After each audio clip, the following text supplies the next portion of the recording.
on the road. I've been waiting for it all day. And not a moment too soon. Listen to talk radio? This guy, Todd. Monday through Friday. 5 to 7. He's weird. Best thing on the radio! It's the Evening Edge with Todd Hollst. Call me now, 937-457-1290. Locally grown, seriously funny on WHIO. I like wine and wine likes me. I feel like this has to be the last glass. Has to be. I'm gonna double pour this into my mouth. What is my job? So I need a time turner thing to go back and not drink all of this wine. Holy Muggerlow. Right now, I feel like putting a 9. Listen to how I'm talking. Every word is a 12-letter word. We're gonna go get our Chardonnay on. I don't even know where my phone is. I love Wine Girl. We roll around every National Drink Wine Day. And today is that day. One of my favorite drops of all time. Oh my goodness gracious. Boxed wine at that. Boxed wine.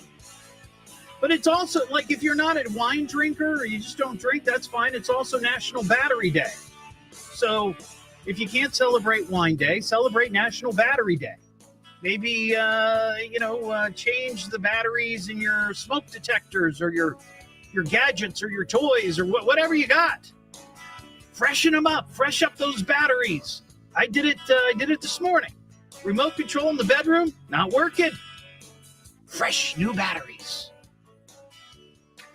It is the Evening Edge, Monday through Friday, 5 to 7. Back a day after I got some sinus problems, man. I'm hating life when it comes to the pain in my face. My face is a pain. Does your face hurt? Yes, it's killing me too. But man, oh man. So I took a little breather yesterday, the best I could. And but I'm back. I'm full of meds, and we're here for fun. And it's also very, very, very cold. I don't know about you, but I'm tired of it. Oh my gosh. Yeah.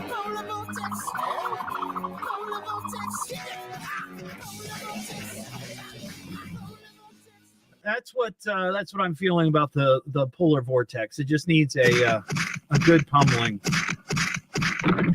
I saw this story today, and by the way, people really are talking about. It's the talk of the town. What are people saying? I swear. Ask Todd. Talking about his finger on the pulse of the public. People are talking. Got some news. To phrase it elegantly, Blabbermouth is here again. The talk of the town. And Ron, Hear it all over the airwaves. yeah. Ron and I were talking about this last week. The whole egg situation.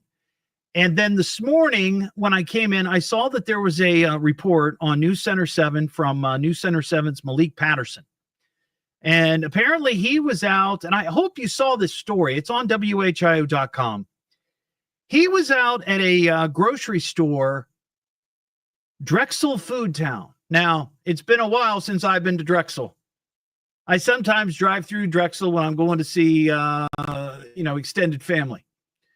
But I know where this Drexel Food Town is. It's the Trotwood area, right? I know exactly where that is. And I thought I read the story first before I watched this video, and I thought this had to be a typo. It had to be a typo.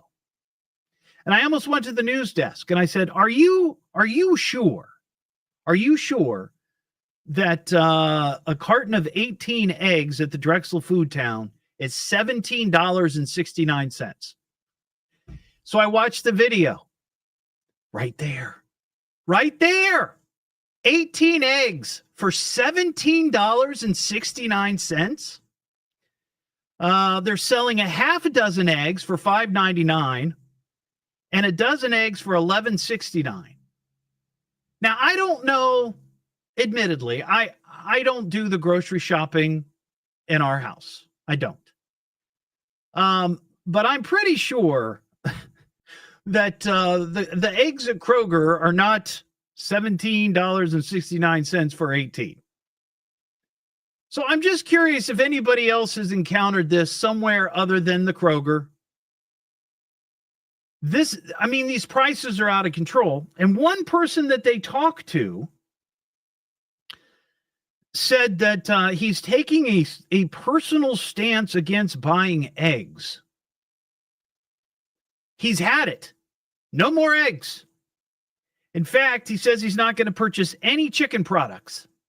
Period. Now, I don't know if that means forever. He's done with the chicken and all of its products. Or if it's just, for the meantime. But that is crazy. He says he's taking the stance not only because of the bird flu, but because he believes shoppers are being taken advantage of. And then there's nothing that we can do about it. And, we've had stories on WHIO about the bird flu.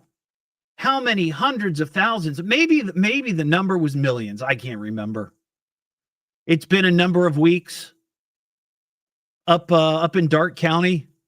All the birds, the chickens and the turkeys and all that. We've had stories like that. And it's not just here. It's all over the place. But there is a part of me, and I'm not trying to sound like a conspiracy guy, but you just wonder, it's like, how, really? Are there that many? Is this real? Because I'm seeing posts now from time to time on social media where you're being lied to. It's not the bird flu. I don't know. I'm not sitting here knowing the answers. I have no idea. But I'd just be curious if anybody else has joined on the anti-egg movement like this guy apparently has. Because I'm sure there's some people out there who are like, we're not going to participate in this. If you're going to jack the prices that high, I'm not going to eat eggs. But I'm just curious if people have started doing that. There's a lot of pain when it comes to going to the grocery store for sure. It's not just eggs. Many, many other things have skyrocketed in prices. But I'm not hearing the outrage about those products to the extent that I'm hearing all these egg stories. So I'm just curious if people have just, if they're done with eggs for now until the bird flu, if that's really what it is. This kind of reminds me of the whole deal during COVID, where prices went up and they said, well, it's because of the supply line. And it's costing more, and gas is all these different things. And there's still a lot of people who are like, that was BS. That was just BS. That was just a money grab. So I'm wondering if anybody has thoughts on this and how they're dealing with the egg situation. Because, Ron and I were sort of being facetious a few weeks ago when we talked about, at some point we could see egg lines, where like the soup lines of the Great Depression. You line up at the grocery, you get one egg today. That's all you get. Or at least one egg for each person in your family. How many people? Oh, you get, okay. Or egg riots, like at Christmas time when people fight over Christmas toys. Will they be fighting over the eggs, which could be dangerous because, as we know, eggs are breakable. I'm just curious if people are pulling back on their egg consumption because of that. This came up last week when we were talking about Easter's just around the corner. Is the rush to get Easter eggs, real Easter eggs, decorated? Is that gonna cause the prices to go even higher? I don't know. If you got a comment on that, 937-457-1290. I do have something else I want to talk about. If I could bring my friend Ron in. Ron, you haven't given up eggs, have you? No. Not yet? Good. No, I have not. Yeah. Neither have I. Neither have I. Good. I mentioned this to you before the show, and you weren't aware of it, but this Dustin May, he's a pitcher for the Dodgers. And he, I guess last year he was recuperating. He had arm surgery, which happens to, major league pitchers from time to time. He had that Tommy John surgery. Right. But during his recovery, he was in Arizona, and he was hoping to join the Dodgers in their 2024 World Series campaign. And he had a freak accident. And that's how he describes it, a freak accident. Now, we've heard all kinds of crazy accidents that ball players, whether it be baseball, football, basketball, whatever, that they have. I remember there's stories about basketball players getting bitten by their dogs while they were playing. They're out for a week, right? Or somebody steps on a nail, or, something stupid happens, right? Really crazy. This guy, apparently last year, went out to dinner with his wife and got a piece of lettuce stuck in his throat. Did you hear about this story at all? I knew he was out, but I didn't hear the details of it. Yeah, I think most people who follow baseball, probably knew he was out because of his arm. But then this additional injury, it happened on July 10th. He went out to dinner and he got a piece of lettuce caught in his esophagus, and apparently it ripped his esophagus. Who knew lettuce could be so dangerous? Ouch. I thought of all the vegetables out there that could be the least damaging, it would be lettuce. I mean, think about it. See, that's just another reason why you don't eat lettuce. This is why you should avoid salads at all costs. In fact, all healthy foods, just don't. Yeah. You'd think if anything on the salad could cause a problem, maybe a crouton, maybe a sesame seed, right? But lettuce itself, he says that he felt feeling, quote, mega painful in his throat and stomach for about 15 minutes. It went away, went home, thought he'd be okay. His wife said, please go check it out at the ER. Look, when your wife says go to the ER to get it checked out, don't try to be a man. They're always smarter when it comes to things like this. Go to it. Just do it. Just do it. Go to the ER. Yeah. They performed an emergency abdominal surgery to repair the tear. Doctor said that the lettuce lodged in his throat led to a highly uncommon food impaction, which perforated his esophagus tube. So now he's got a scar. But then he couldn't do anything for like 7 or 8 months. Goodness gracious. Because of post-surgery. Like he can't lift anything over 10 pounds. Yeah. And it was abdominal. It wasn't, Oh gosh. Crazy. But I've never heard of that. I've heard of other strange injuries that athletes experience. They're screwing around, they're water skiing or, whatever. It's astounding how many pitchers have punched walls. Oh, yeah. You have a bad day on the mound, you run into the clubhouse, and what's the first thing you do? You punch a door or you punch a wall. It's incredibly stupid. Yeah. Guys have done it many, many times, end up on the injured list, torn this and broken that, just because they were crazy for a moment. I had a buddy in junior high who did that on the basketball team. He was a pitcher on the baseball team. He was a basketball player.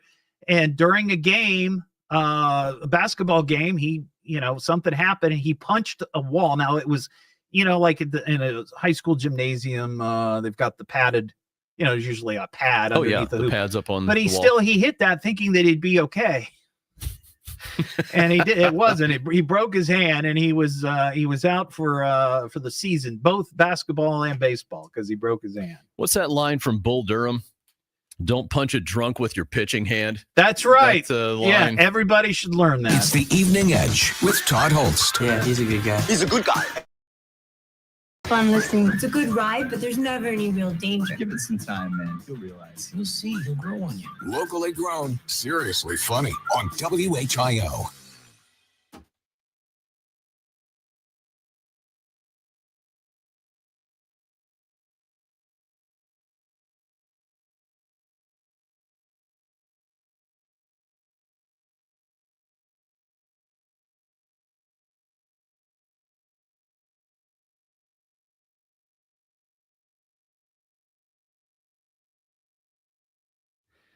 All right, everybody. How you doing today? What's going on? Sorry I missed last night, but I was in no shape yesterday.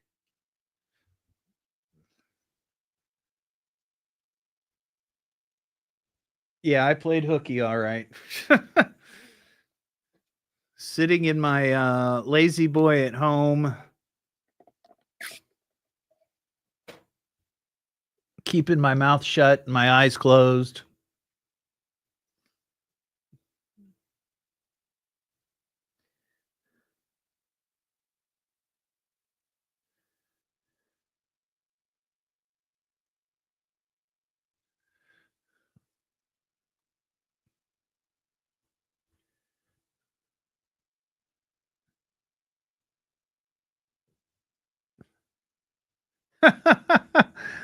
Yes, can you have scrambled caviar? That's a good question. I mean, I enjoy caviar, but I'm not sure I want to scramble it. Oh, man.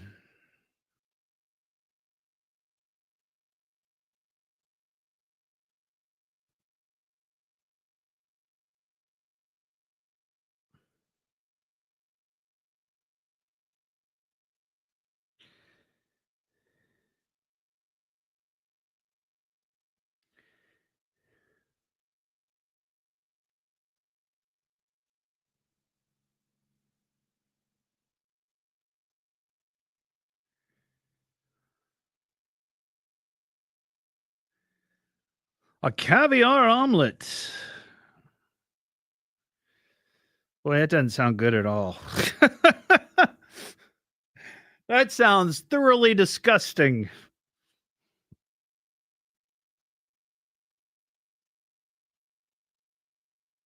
Ugh.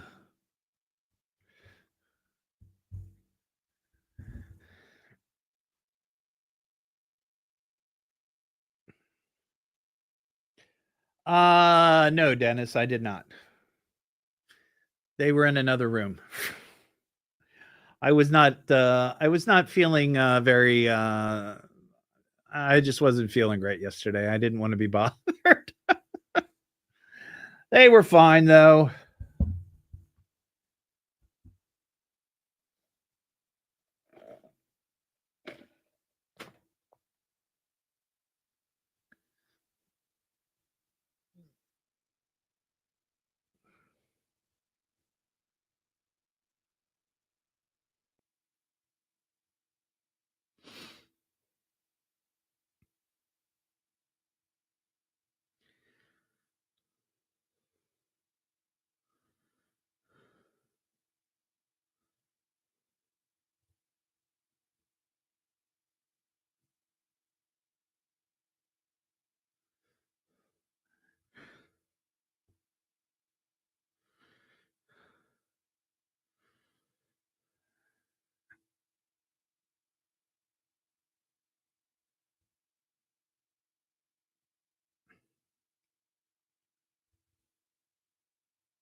Boy, I've about had it with this cold.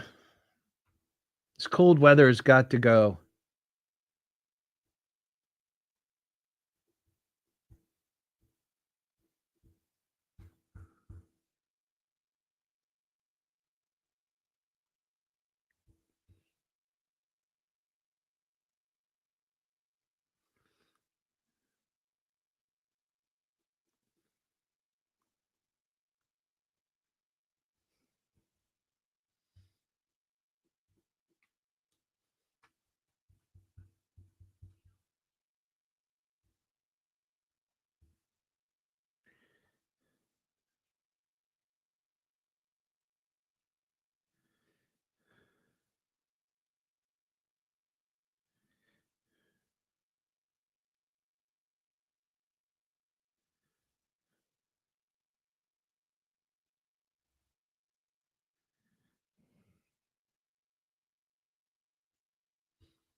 Yeah.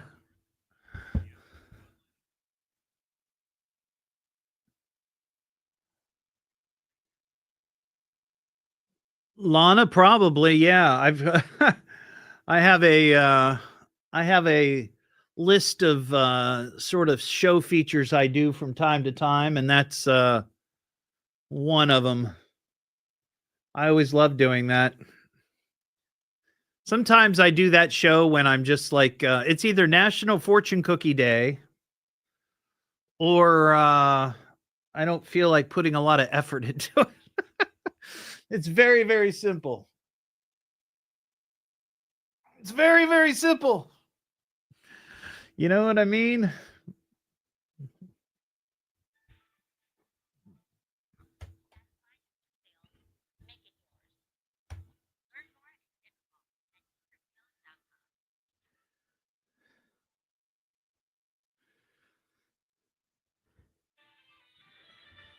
The Pope is being treated for pneumonia. We'll have the latest at 5:30 now. Back to the Evening Edge with Todd Hollst on 1290 and 95.7 WHIO.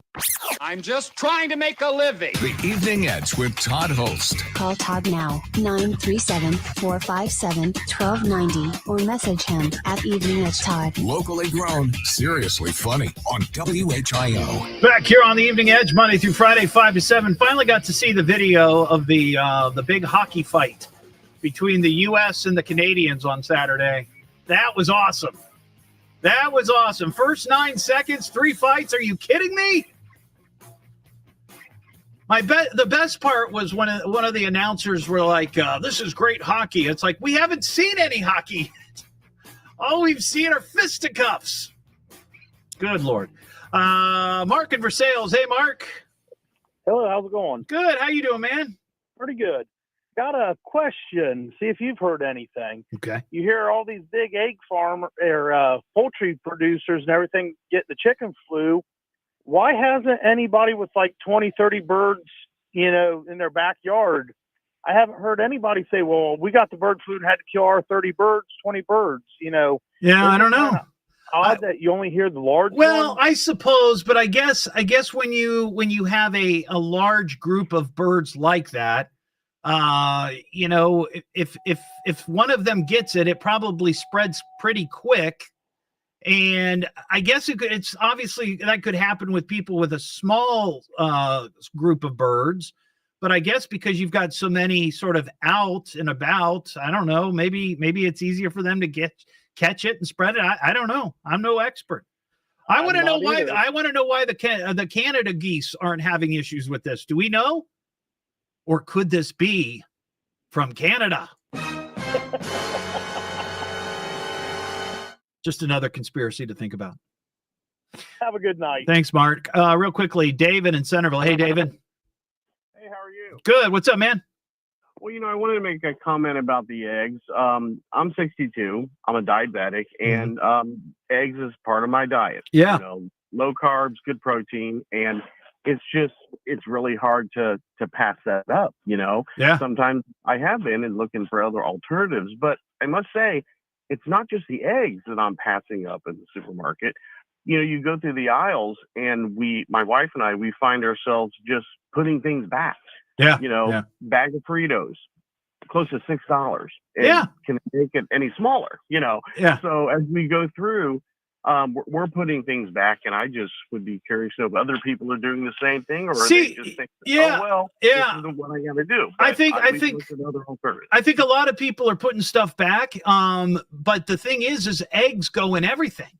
It's like eggs are in so many things that you might make. Yeah. It's not just, I'm going to have scrambled eggs for breakfast or a fried egg. It's whatever you use eggs to make. So it's hitting everybody. Thanks, David. Appreciate it, buddy. 937-457-1290 is the number. Coming up, our kids' birthday parties on a hand. It's the Evening Edge with Todd Hollst. Yeah, he's a good guy. He's a good guy, a hero. Oh, he's a keeper. It's fun listening. It's a good ride, but there's never any real danger. Give it some time, man. You'll realize. You'll see. He'll grow on you. Locally grown, seriously funny on WHIO.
Electric eggs.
Excruciating. I like that. Did the Jetsons have eggs? That's a good question. Let's Google it. George Jetson eating an egg.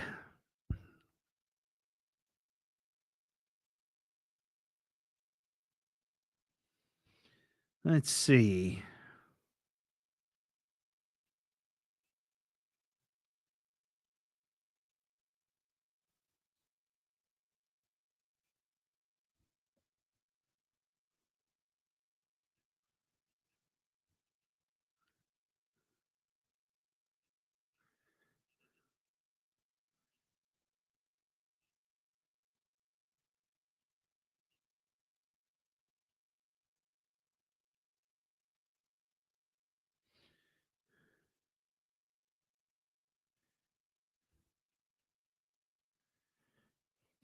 Well, there's a picture of them at their dinner table with the computer in the background. I know you can't really read it.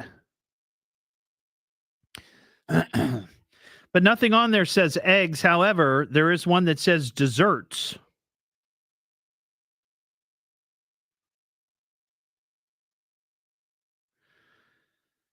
And a lot of desserts have eggs in them. So I'm going to guess yes.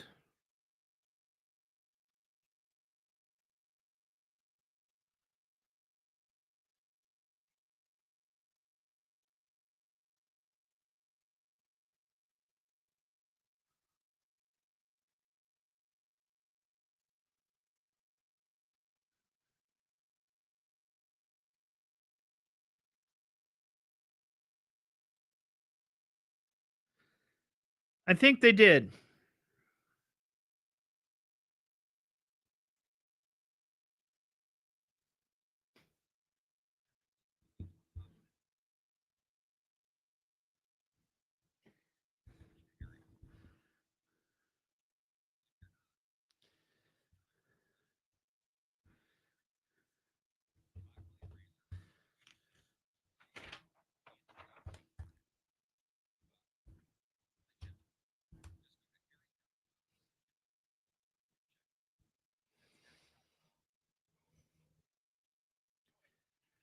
News breaks. We break in anytime. Now, back to America's most powerful talk lineup. This is WHIO. Don't give me that politics, Jazz. It's not my racket. People are tired of hearing nothing but doom and despair on the radio. Everyone just relax, all right? The problems of the world are not in my department. Now, who'd like a cookie? It's the Evening Edge with Todd Hollst. Call me at 457-1290. Locally grown, seriously funny on WHIO. Back here on the Evening Edge, Monday through Friday, 5 to 7. Just heard Ron's report about the super load that's going to be going through Warren County. Let's see, Turtle Creek Township tomorrow. It's a giant transformer. In case you missed those stats, this is impressive. 629,436 pounds, 16 feet wide, 19 feet tall, and 201 feet long. I do hope they do like a live stream of that. That would be interesting to see. Something that large. I mean, we've seen big things go down the road before, but man, 201 feet long. That might be the longest that I've ever seen. But maybe they'll put video on the interwebs or something. That'd be cool. Rich in West Milton. Hey, Rich. Hi. Hi. What's going on, Rich? Just calling about the chickens. Yes. What are they doing with all those chickens that they've killed? Like 13 million of them in Stark County. I would imagine that they are incinerated. They could be. You know? Or they're made into chicken nuggets. I have no idea. I don't think that's what happens. No, I'm sure they probably incinerate them or bury them. I don't know. I don't know what you do with a bunch of dead chickens. I just thought about that. If they incinerate them, well, then it's going to be up floating in the air. Well, I don't know. I mean, I would imagine that the heat from the incinerator would probably take care of any bacteria or, you know. If they put them in an incinerator. What's that? Anyway, also today, well, about 1 o'clock today, I was at Aldi's. Yes. Eggs were $5.69 a dozen. Well, that's pretty good. That's better than the Drexel Food Town. So people are complaining. There's other places they can go. Yeah, they're so high. Yeah. I was surprised when I saw those prices in that piece that Malik Patterson did for New Center 7. That a dozen eggs was almost $12. 18 was almost 18. I mean, that's $1 an egg. That's crazy. But I would want to know, and somebody on the live stream made a great point. It's like, what is the upcharge on this? Because, you know, a lot of restaurants are adding like an egg charge, like a surcharge. You know? Yeah. And I wonder if there are grocery stores out there doing the same thing. I don't know. Sure there are. I mean, that would explain why maybe the eggs at this particular grocery store are so much more expensive than other places. I don't know. Thanks, Rich. Appreciate it, man. Compared to those, I thought $5.69 was a good price. Yeah, I think that's probably close to average. I appreciate your call, man. 937-457-1290. I saw this story today. This is a woman. She posted on TikTok. By the way, I am back on TikTok. I was off TikTok for a long time, and then TikTok went away completely. And now TikTok is back. And I'm on TikTok. So I'm posting videos on TikTok. Just if you're interested. Some people can't stand it. Some people love it. So I'm here to please everybody. But this story caught my attention. It's a mom. She did a video about a birthday invitation that her daughter got. Her daughter's in elementary school. Now, I remember when I was a kid, if somebody in our classroom had a birthday party at their house, almost, maybe not entirely, but almost every kid in the class was invited. You never wanted to just invite certain people, especially during the school year. Now, in the summertime, I guess you could get away with it because nobody's really going to be talking about it. Nobody's going to get their feelings hurt the next day or the next Monday at school or whatever. But during the school year, almost everybody would get invited, or they just have the party at the class, right? They'd bring in cupcakes. You can't really do that anymore because too many people have problems with, yummy desserts. But this mom, she posted this video, and I thought this was kind of interesting, and I'd love to get the take of parents who have young kids now if you've run into this sort of thing. So mom received a invitation for this birthday party. 3 days before the party, I guess they RSVP'd, and the mother sent out a text to all of the parents who RSVP'd, saying, quote, "We have a strict rhetoric," whatever that means, "we would like parents to follow when picking out gifts." So the mom of the birthday child said, we have some strict rules in our house about toys. In the message, the toys had to follow 4 rules. Ready for this? The toys could not have color, like no color, no noise, be waste-free, and not be made of plastic. And the only thing that I could think of was those wooden train tracks for like Thomas the Tank Engine, right? They're not plastic. They don't make noise by themselves. They're just wood color, like a really light wood color. And they're made from trees. That's all I could think of. I couldn't think of anything else. Now, there are other toys that may make no noise, that may be waste-free and not be made of plastic, but they have color. So I'm trying to figure out, like, what do they want these kids to bring? And mom, she searched online. She's like, well, what does waste-free mean? And she learned that it means nothing that came in a disposable package. So basically anything that you would buy at a store that might come with, in a package. Oh, no. We can't have that. We can't have that.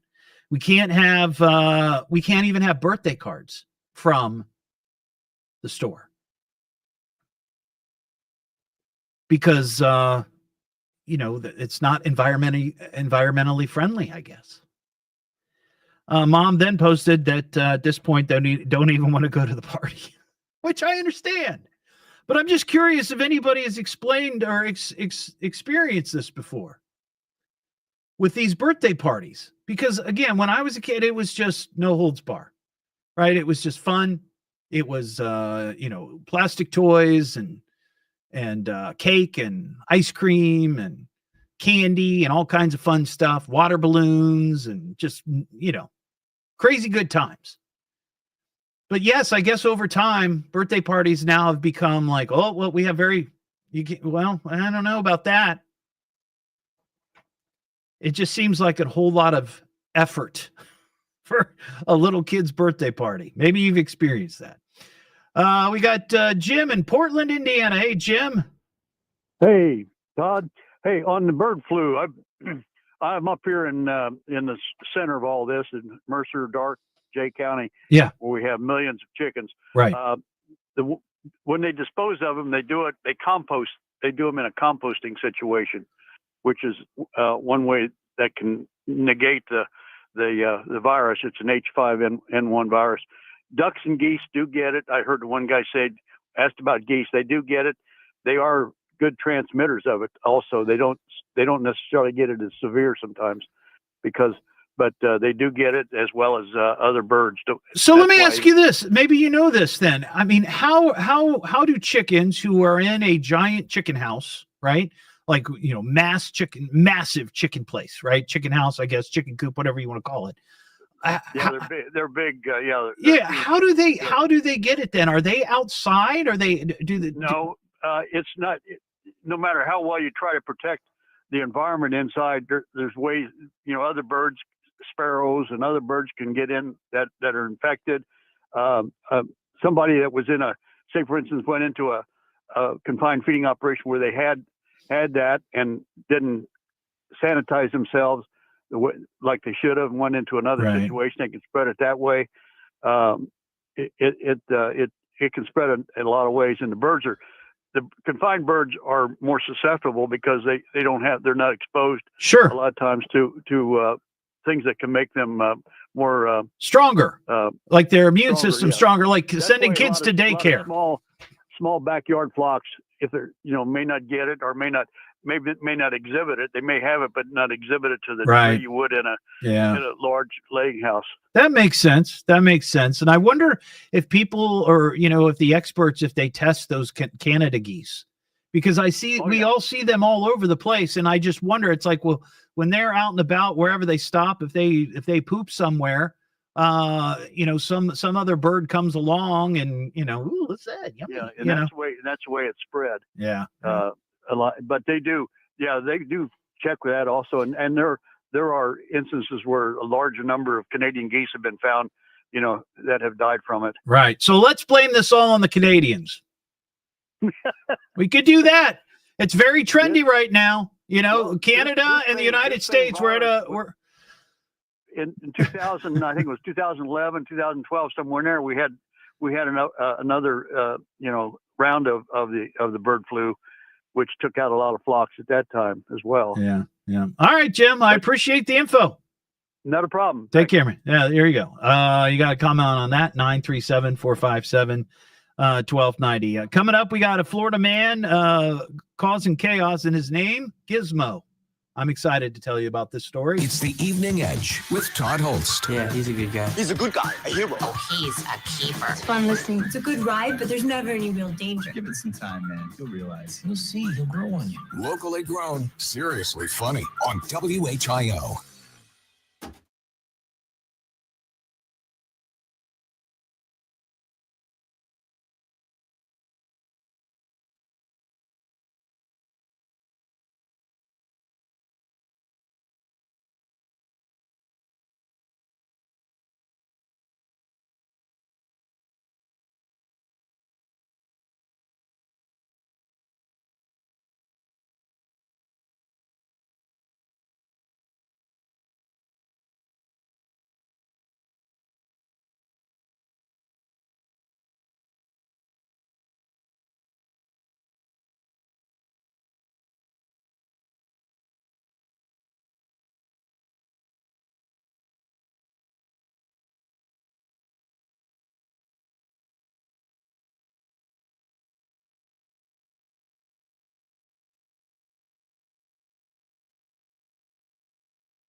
Cow farts, nothing but cow farts.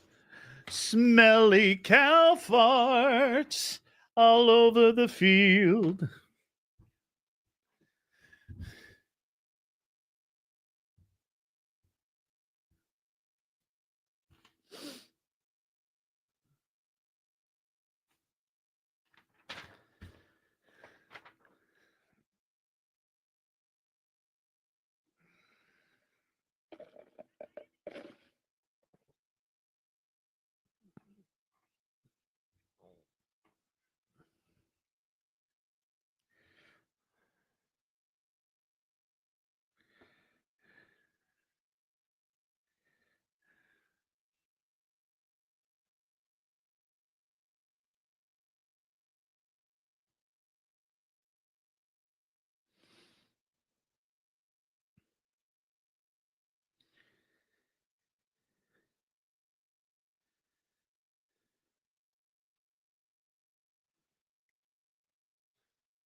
Ryan, let's see. There's a lumber company in Union City that has sold their whole year of wood chips compost in 2 weeks. Holy cow.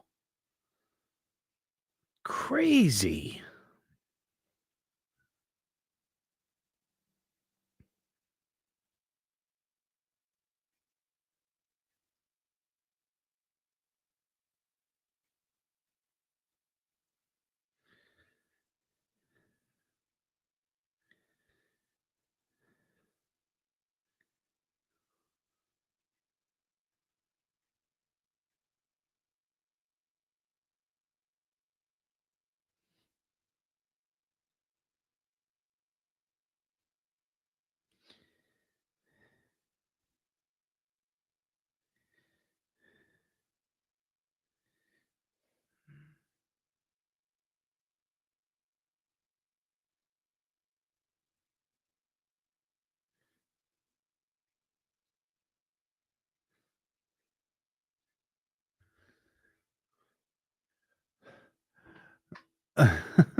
Oy.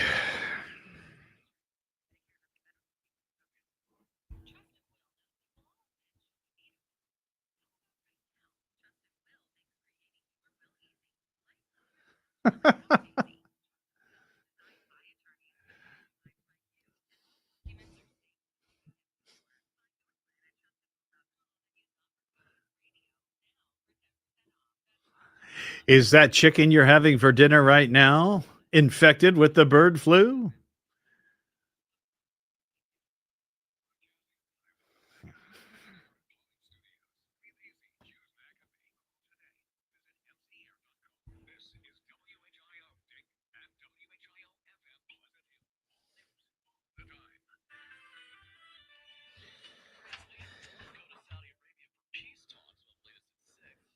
The Evening Edge with Todd Hollst on 1290 and 95.7 WHIO.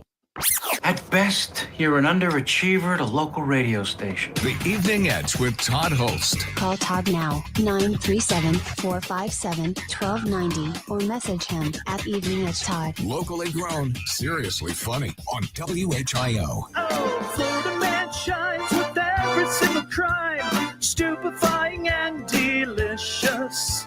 Some might even think fictitious. Florida man is always ambitious. Back here on the Evening Edge, Monday through Friday, 5 to 7. And we've got a Florida man and a Florida woman story. We might just have time for the Florida man story right now. But they are both solid. And this Florida man story has to do with a Florida man by the name of Gizmo.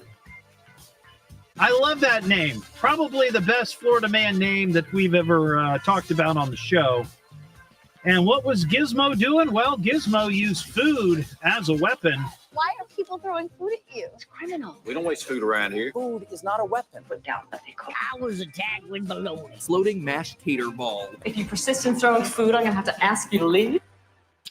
Well, a Florida man was arrested after cops identified him as a suspect who hit a woman in the face with goldfish crackers.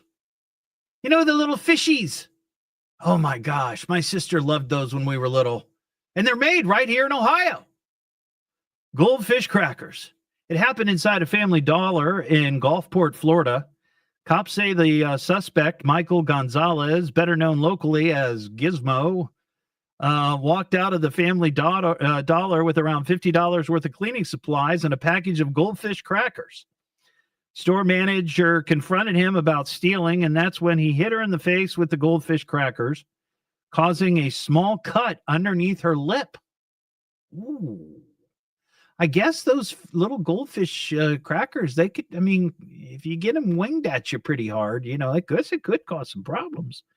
Gizmo was arrested, charged with strong arm robbery and felony in connection with the goldfish incident. But here's the best part. Cops say they lifted prints from the package of goldfish crackers that linked Gizmo to the crime. So this guy had the package, I guess, on him. And they lifted his prints and they tied him to it. He was also caught on surveillance, which helped. He has distinctive tattoos, including having on his neck the name of the city, Sulphur Springs, Georgia.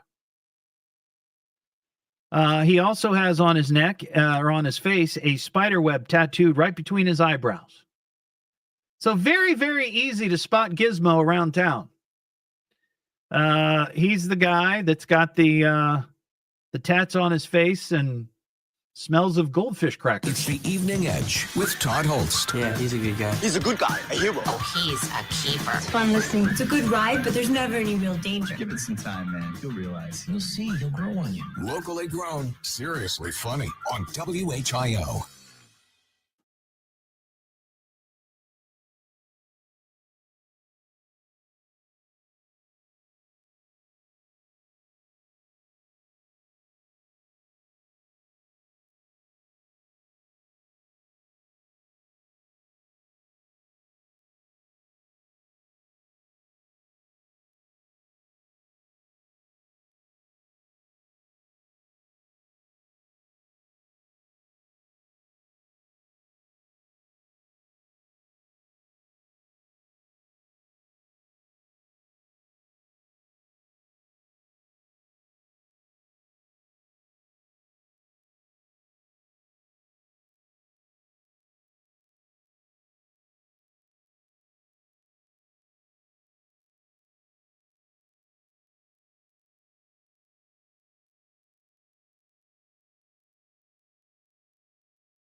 Yeah, I forgot to move the camera from Friday. Sorry.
In less than 15 minutes and immediately when it breaks. I'm Ron Otto, 1290 and 95.7 WHIO. Dayton's news and talk depend on it.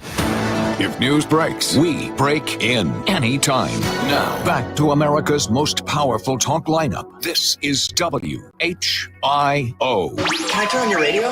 Yes, already. It's almost showtime. Who's your favorite talk radio personality? That's Todd. He's weird. Mondays through Fridays. He's strange. 5 to 7. Sloppy. I mean, he sounds perfect. He's dreamy. What do you say? Let's get it going.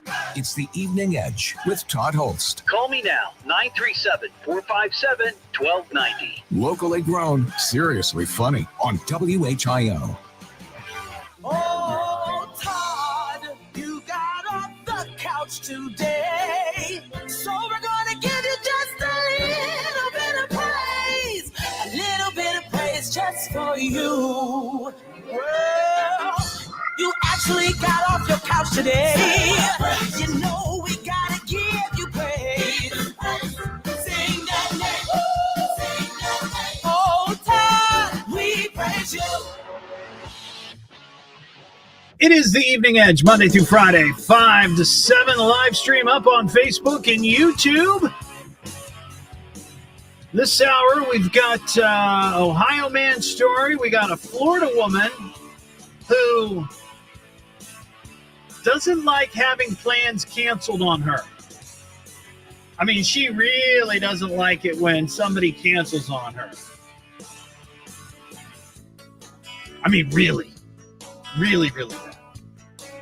To the point of using garden equipment as a weapon. And we've also got a couple of animals attacking, zombie spiders, Valentine razor blades. I mean, I know it's weird. Bryn, my producer tonight, just kind of made this face like, where's all this coming from? I know. It's crazy stories out there. Crazy stories. And that's why we do them here on the show. And here's a crazy story. It actually is our Idiot of the Week candidate. You are a stupid, stupid idiot! A couple of candidates in this story. Idiot! Wake up, idiot! Silly dilly dilly, I'm an idiot. Yeah, that's true. So this story is from Pontiac, Michigan. I don't know if any of you saw this, but it's about a mom who abandoned her 4 kids. Okay? Now, when I go through the story, automatically, mom is an idiot. She's a horrible mother, and she is a horrible human being. 100% exclamation point. You'll see it, and you'll hear it. You'll know what I'm talking about. But there's another group of idiots in this story that I think need to be pointed out. So here's the deal. Cops say that a Pontiac, Michigan mom has been arrested after abandoning her, I said 4, it's 3 kids in a home in the city for between 4 and 5 years. Not days, not weeks, not months. 4 to 5 years. Cops say the children were left in squalor, surviving on weekly drop-offs of prepared food that were sometimes dropped off by mom or some stranger. And they were living in this condo townhouse in Pontiac, Michigan. And I hopped on the Google Maps to see exactly where this was. Because when I first saw the story, I didn't have any pictures. I didn't have any information. You know, I didn't know where it was. I looked, and this was not some, rundown, crappy apartment in downtown Pontiac. This was like a really nice condo community. And there were like 5 or 6 of these townhouse condos lined up next to each other. Beautiful sidewalk, landscaping, the whole deal. The children range in age from 12 to 15 were discovered after someone called and asked them to perform a welfare check. First responders said they found inside 4 feet piles of garbage. and mold and human excrement throughout the house. The landlord of the home told police that he had not heard from the mom since December, when rent was last being paid back in October. So mom hasn't paid rent since October. The oldest sibling said that the kids have been abandoned by their mother in 2020 or 2021, surviving on one prepared food drop each week. Cops say the children had not attended school since their abandonment, passing the time watching TV, playing video games, and it appeared the girls had not been outside for several years. And the boy sleeping on a mattress on the floor while the girls slept on pizza boxes. The children were taken to the hospital for evaluation. They had soiled clothes, matted hair, and their toenails were so long, it was difficult for them to walk. Neighbors told police that they did see a woman drop stuff off at the home from time to time, but they never saw the kids leave the house. So you're telling me that in 4 to 5 years, all the neighbors there knew that there were kids inside this house. Never saw them outside. Never saw them go to school. Never saw them, period. But yet they saw somebody drop food off from time to time. And nobody thought to call the police? Nobody thought to check on this?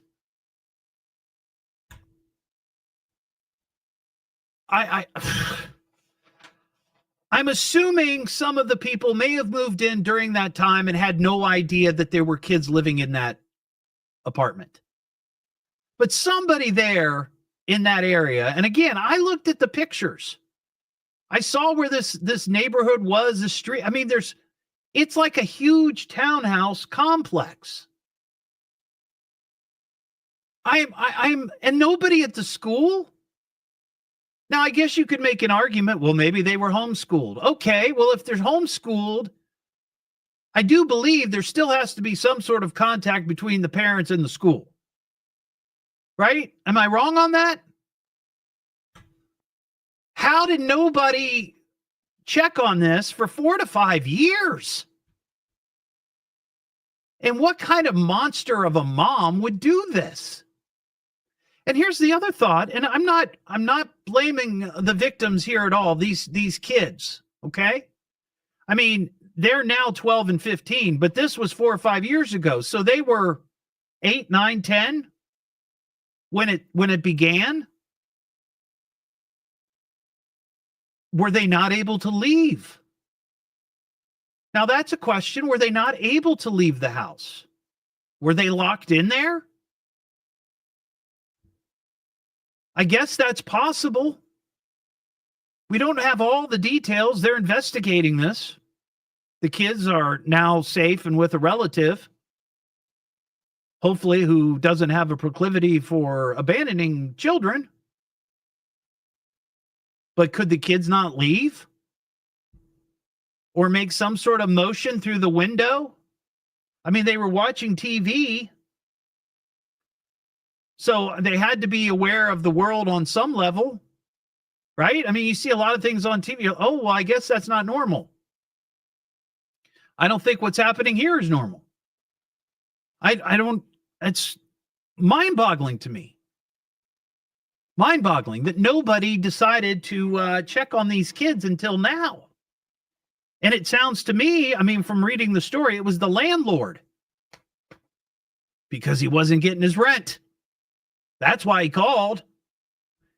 If mom had been paying the rent every month, he probably wouldn't have called. And the landlord should know how many people are in the house. That's crazy. Wow. 937-457-1290. Here's another crazy story, and this one's in Ohio. And this kind of goes back, I mean, it goes back obviously to last week because Friday was Valentine's Day. But I asked the question because I don't, you know, my child is 28. I have no idea what they do in elementary school anymore. I don't know. if they still have Valentine's Day parties. And what we've decided is that some schools do, some schools don't. Some schools are on board with the fun. Some schools don't like having fun. But this was up in Akron. Cops say an elementary school student handed out Valentine's Day envelopes containing razor blades. According to the district, the student unknowingly handed out sealed Valentine's envelopes with a razor blade inside. Police investigated, said the student, first grade student, and her father purchased the plain and sealed envelopes from a novelty store. The girl then decorated the envelopes with students' names and passed them out on Valentine's Day. Student discovered a razor blade and tipped off the district. Akron police said multiple families also reported finding razor blades. And if this was all from the same classroom or was this throughout Akron, doesn't say. Student discovered a razor blade and tipped off the police. I mentioned that. One student received a minor cut on their finger, but no other injuries were reported. It's not clear at the time how many students received razor blades. So that's another question. So when I was a kid, like an old guy when I do that, but the Valentines, you'd have the Valentine, you'd sign the back of it, right? And then you'd stick it in the envelope, lick the envelope shut, and then you drop it in usually a shoebox that's been decorated. That's your little Valentine's mailbox. Always a lot of fun. Loved doing that as a kid. But it sounds to me here like the Valentines are already sealed inside the envelope, so the kids don't get to sign them. Oh, I know why. They don't know how to handwrite. That's it. What was I thinking? They don't know how to write. But is that how it is? You just get a sealed envelope and then you write somebody's name on it and that's it? Or maybe just this package was tampered with. I could see that. I could see and we've seen this before. Somebody goes in, steals something from the store, they tamper with it, and then they go put it back, and some unsuspecting first grader, takes it to school. But you'd think Dad would be like, wait a second, there's something in this envelope. Right? I mean, wouldn't you feel a razor blade? And maybe. I don't know. That's crazy. Crazy story. 937-457-1290 is the number. And here's one last story before we go to the break. I think that this is great. This is this is a great punishment for shoplifting.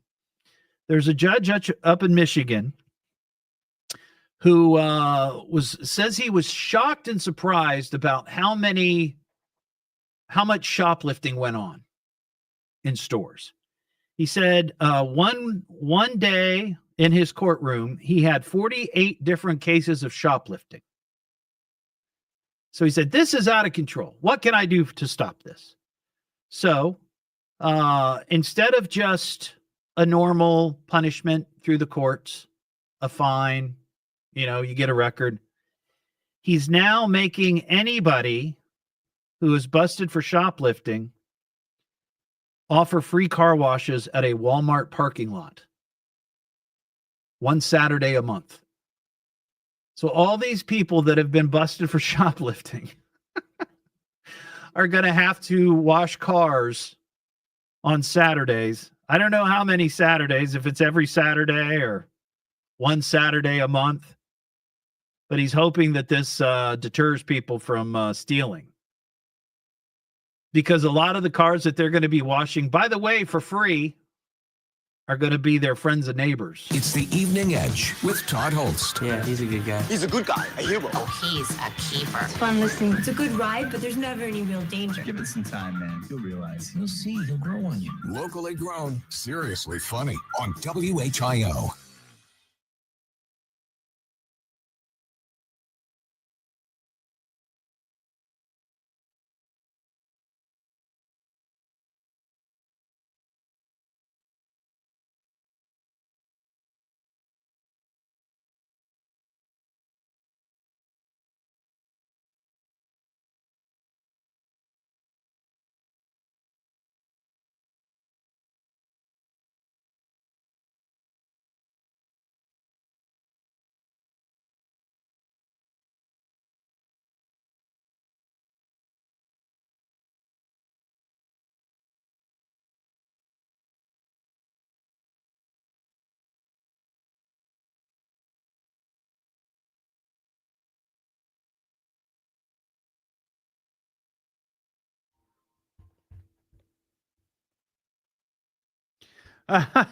Caroline, I like that idea, but I bet there'll be signs.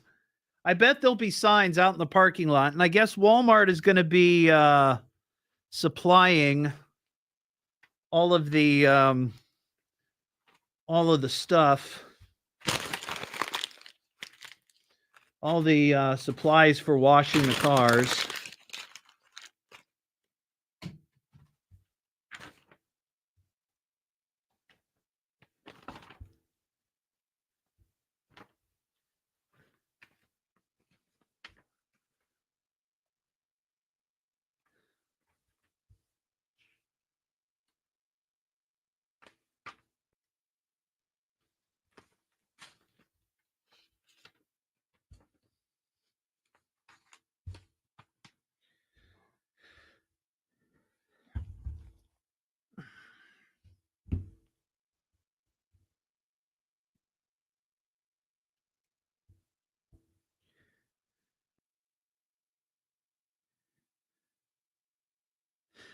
They should call it the Klepto Car Wash.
Holy cow, Lyle. It's minus 20 degrees right now in North Dakota.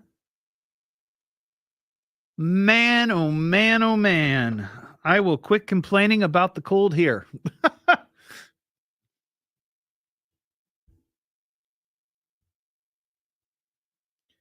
Yes. Don't they call those party tags, Ron?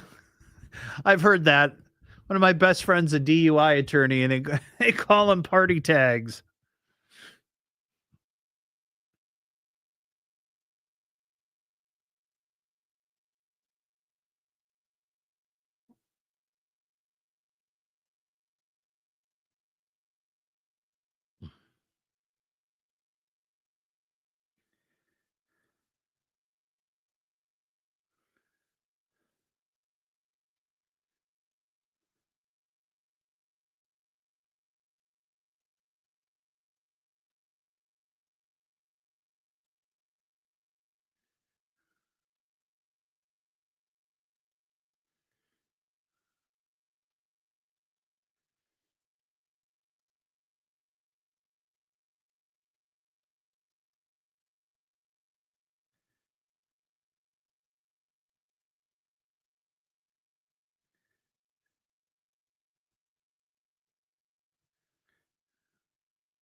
Oy.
Well, the latest at 6:30. Now back to the Evening Edge with Todd Hollst on 1290 and 95.7 WHIO.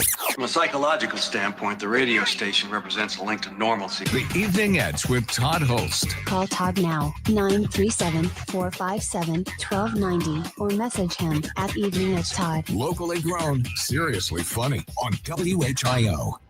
Back here on the Evening Edge, Monday through Friday, 5 to 7.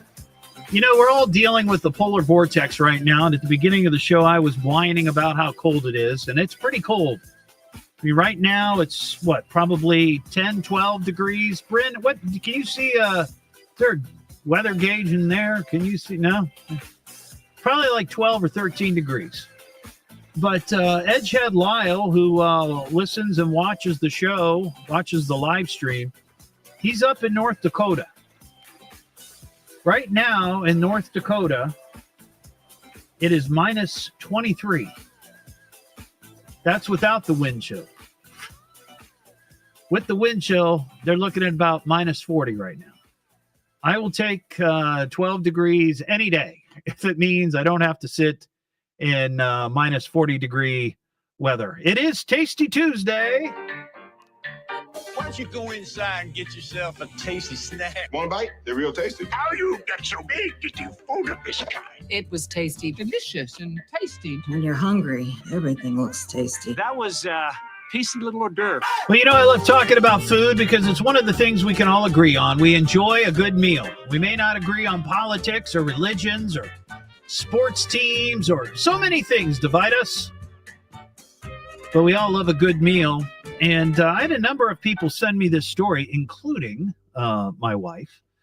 Apparently, there is a lawsuit of some sort brewing right now between the folks who own, I guess, Big Boy and Frisch's. So we all know that, you know, Frisch's had this issue paying the rent. There's been all kinds of stories about it. And all the Frisch's, most of the Frisch's around here have all shut down. And I got to tell you, I mean, it's kind of sad. You drive around and you see these empty stores. It still has the Frisch's branding, though. All the Big Boys are gone. They took all the giant Big Boy statues. They're somewhere down in Cincinnati being hidden from the public eye. But apparently there's a company that wants to take over some of those locations in Dayton and Cincinnati. And I guess they're calling it New Frisch's. Is that the plan? New Frisch's is the name of the new owners that acquired the Frisch's brand and several locations last year. The group is suing Big Boy Restaurant Group for allegedly violating an agreement that they was settled in 2001. So it's very, very strange and very confusing, this whole Frisch's thing. Like, why did they have to close? Were they really not being able to pay their rent? Was this all some corporate scheme? What is it? It's hard to know. And I've seen the stories about it. We've talked about it on the show. But apparently there's, I guess, out there somewhere help wanted ads saying that they're going to reopen some of the Frisch's restaurants. But it's a different franchisee, I guess. So maybe there's some hope, a glimmer of hope for you Big Boy lovers. It's the Evening Edge with Todd Hollst. Yeah, he's a good guy. He's a good guy, a hero. Oh, he's a keeper. It's fun listening. It's a good ride, but there's never any real danger. Give it some time, man. You'll realize. You'll see. He'll grow on you. Locally grown, seriously funny on WHIO.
Brain fog.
Break in anytime. Now, back to America's most powerful talk lineup. This is WHIO.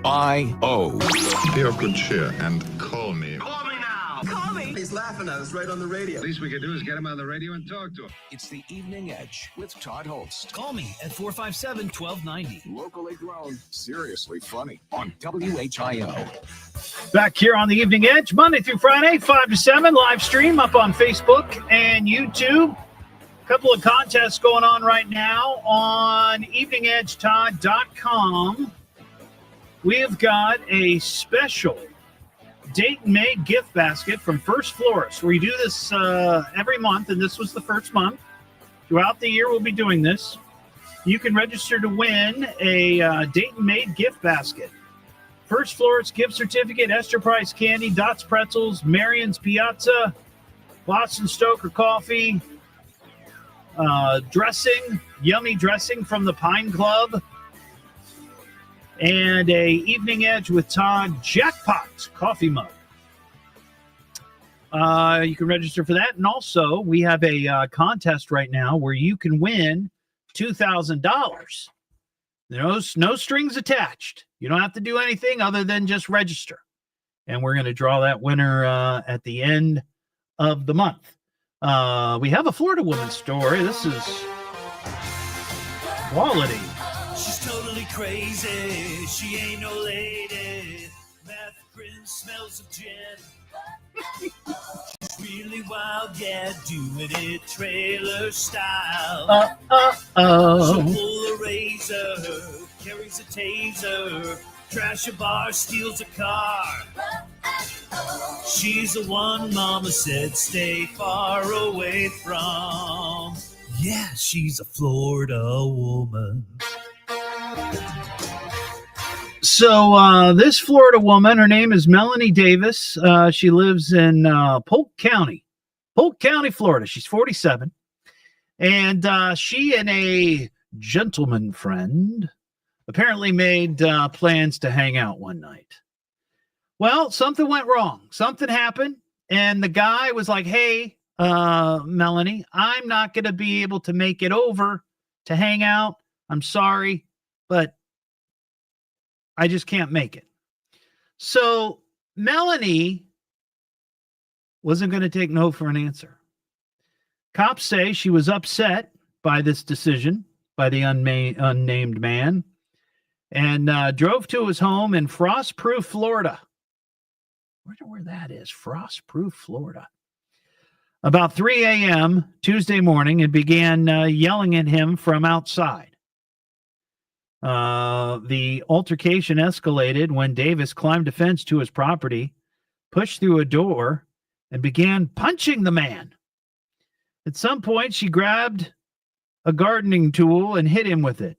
She grabbed a hoe. A hoe lying there in the yard. Caused serious cut to his arm. The man was taken to the hospital. Davis was taken to jail. She was charged with armed burglary with battery, aggravated battery with a deadly weapon, the hoe, simple battery, and criminal mischief. But that's amazing in itself. That whole, crazy Florida woman. You all can agree. But she has a long history of criminal behavior dating back to 1997 when she was first charged with battery at 19 years old. And they showed pictures of her mugshot at 19 and a picture of her mugshot taken last week at the age of 47. And two things came to mind. One, I bet career criminals have just all of their mugshot. Like my mom, when I was growing up, had one of these schoolhouse picture frames that had a picture from first grade and second grade and third grade and fourth grade. I wonder if some mom out there has mugshots throughout the years of their kids. Shows everybody who comes over. How's Joey doing? Well, he's getting big, isn't he? Jail records show that Miss Melanie has been arrested in Polk County 27 times. That's impressive. 27 times. But she was arrested for using a hoe as a weapon. 937-457-1290. We've talked about this story before. This is in Wales. Now, you might remember, I don't know if you would remember this. I remember talking about it maybe once or twice. There's a guy over there.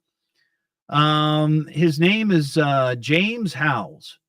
Now, James Howells hopped on the cryptocurrency bandwagon very, very early. Now, I still don't know a lot about cryptocurrency. I don't know all about this crypto mining. I don't know anything about that. And candidly, I'm not all that interested in it. But some people are. They love the Bitcoin. Well, this guy started mining Bitcoin. However you do that. He did this. And he has like a cryptocurrency account. What I did learn from this story is that there's a password of some sort, a key, if you will. It's some sort of mathematical key. Where if you have this account, in order for you to access the Bitcoin, you have to have this key to get into it, right? It's basically like a password. Well, this isn't, I'm guessing, some password like your dog's name and then 1, 2, 3, 4, right? This is a much more complicated, like I said, a mathematical key. Well, back in 2013, he had this particular cryptocurrency key stored on a hard drive at his house. Well, one day he decided, I got to clean up this mess. And he started a trash bag of all this junk he was getting rid of. And he threw away a hard drive, which he thought was empty, thought it was just an old, hard drive he could toss. His roommate then, I guess, took this bag of garbage as instructed to the dump, dumped it off, never to be seen again. Well, it turns out that hard drive had the key to his cryptocurrency. I guess back then, 2013, the cryptocurrency was about worth $9 million. Now that's a lot of money to lose. But in the time since 2013, this cryptocurrency has ballooned to the amount of $800 million. So for the last couple of years, this guy has been trying to get this local town, it's like I said, it's in Wales, Newport City, to let him excavate the town dump so he can find this hard drive. And they keep telling him no. You can't do it. We're not allowed to excavate. You can't dig here. Don't pass go. You ain't coming in. So then last year he tried to sue him so he could get access. A judge threw that out and said, nope, you can't get in there. You're not going to do it. So now he has come up with another plan. Next year, later this year or next year, the city of Newport says that they are going to close that dump. They're not going to use that dump anymore. So this guy, James Howes, apparently has put together the funding from investors to buy the town dump. He wants to buy the town dump. So after he buys it, and he says he'll pay more than $70 million for it. They're going to go through this entire dump and try to find this trash bag that holds this hard drive, which may or may not actually have the key. He says he's pretty sure that that's it. But man, oh man, I can't imagine. I mean, it'd be bad enough to know that you lost $900 million worth of Bitcoin. But $800 million, that is insane. He's even offered to share the money, split the money with the city. And they're like, nope. I think at this point, the answer no, beyond the fact that maybe, yes, there are rules and regulations about excavating a landfill. And I didn't see a picture of this landfill. So I don't know how big this is. I don't know how big Newport City is. If this is I doubt that it's a metropolis. But at this point, I'm sure they're just now we're just digging our heels in because we're sick and tired of hearing about it. But that is nuts. $800 million worth of cryptocurrency. And there's nothing you can do about it. There's no recourse. If you don't have the key, you don't have the key. There's nothing you can do. And again, I don't know a lot about cryptocurrency, so I don't know if there's some cryptocurrency governing body that can swoop in and say, oh, well, we can help you. I think if that were the case, he'd done it by now. But to no avail, this guy's out, at least at this point, over $750 billion. That's a tough day. It's the Evening Edge with Todd Hollst. Yeah, he's a good guy. He's a good guy, a hero. Oh, he's a keeper. It's fun listening. It's a good ride, but there's never any real danger. Give it some time, man. You'll realize. You'll see. He'll grow on you. Locally grown, seriously funny on WHIO.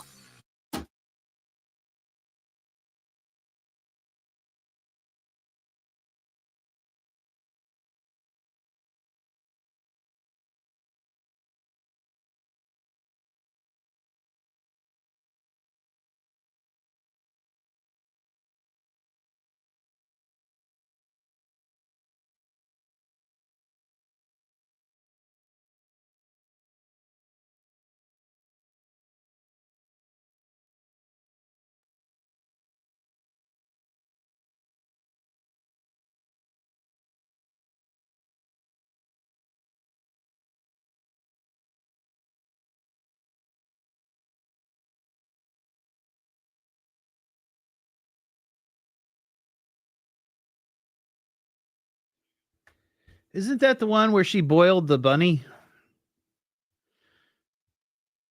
Fatal Attraction, right? I think that's what it was.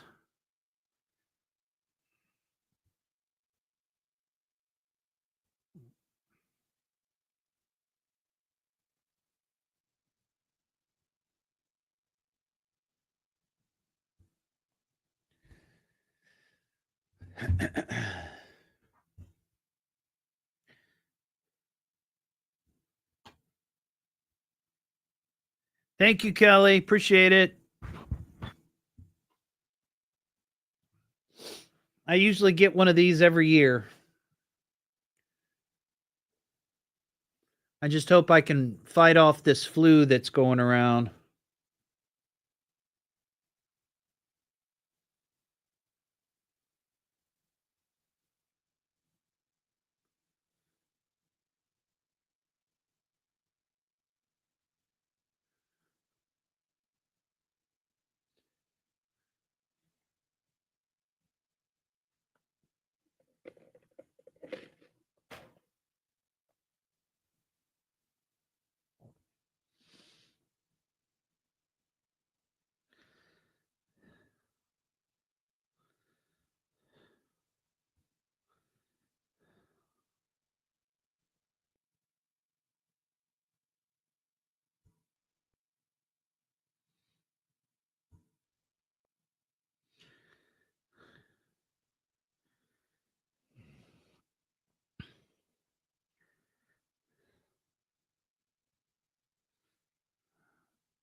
Lyle, that's a good point. I don't know why that's on their list, but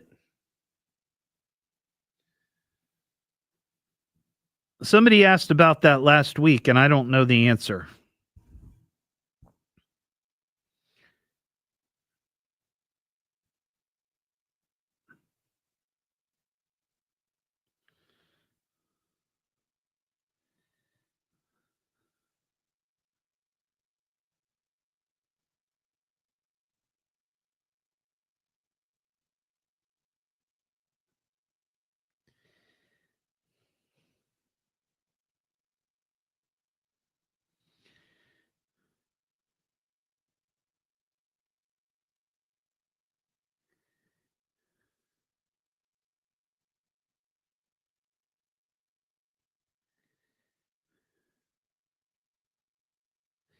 Unless maybe they I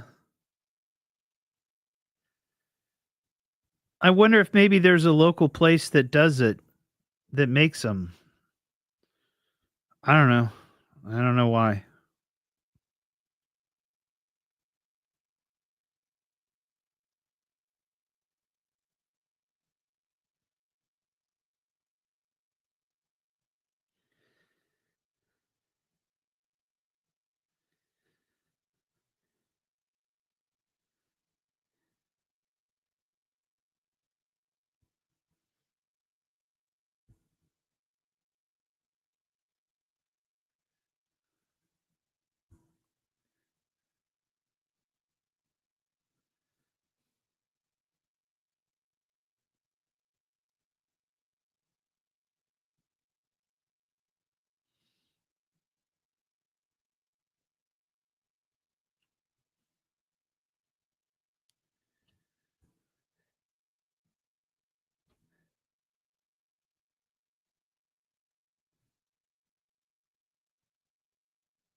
Easy. Choose McAfee. Call today or visit mcair.com. This is WHIO Dayton and WHIO FM Pleasant Hill. All news, all the time. Another chance of snow comes tomorrow night. We'll have the latest at 7 o'clock. Now back to the Evening Edge with Todd Hollst on 1290 and 95.7 WHIO.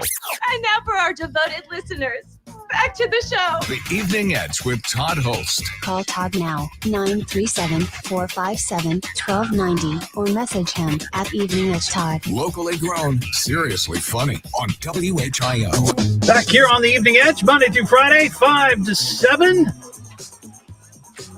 Here's kind of a fun story. This was a woman up in upstate New York. She's at a nursing home called the Avon Nursing Home, I guess, in Avon, New York. Anyway, she's a resident there, and she just celebrated her 104th birthday. And when asked, her name is Loretta, by the way, when asked what she wanted for her birthday, she said for her birthday, she would like to tour the local jail. She'd never been to jail before. And she thought, I want to check it out. I want to go to jail. So the folks there at the nursing home arranged it so Loretta could be taken to the slammer. And she enjoyed cake. She got fingerprinted. She had her mugshot taken. She toured the jail. She got locked inside of a cell. And if you've ever been locked inside of a cell, you know how, scary that could be. When I was a kid, my dad was doing business with the City of Kettering Police Department. My dad was a computer sales guy in the very, very early days of the computers. And he was doing business with them. So he took me over there one day for a tour of the Kettering Police Department, right there over by the Phrase. I think it's still there. I think that's where the office is. And they took us through, and they took us downstairs into a holding cell. And the officer says, "Todd, why don't you go check it out, see what it's like in there?" And my dad and he are standing outside the door, and I go in. They shut the door. They shut the door. He said, "See what that's like. You don't ever want to be in here. Don't let me ever catch you here in jail." But Loretta had a great time. She enjoyed the cake. She enjoyed the fingerprinting, the mugshot, getting locked in the jail, meeting all the deputies, including one of the canines. But she didn't particularly care for the strip search. No, Bryn, that didn't happen. It's just a joke. That would have been a very thorough tour, though. Anyway, there you go. That's the show. You can get the podcast of this show at eveningedgetodd.com and all your favorite platforms, podcast platforms. And you can get the live stream on Facebook and YouTube. And I mentioned this earlier. I'm back on TikTok, and I've been posting some videos. Nothing really new, but just some other videos that I've posted throughout the years. But they're on there. You can find me at Evening Edge Todd if you happen to be one of those TikTokers. Have a terrific night, and we'll talk to you tomorrow just after 5 here on the Evening Edge. Oh, yes, and it's Wing It Wednesday. And that's how she wrote. I got nothing left. Why don't you just call it a night? I'm saying it's over, superstar. That's it, guys. We're all fried. You guys have a good night. Unplug everything, wrap it up. Let's go home. Adios, amigo.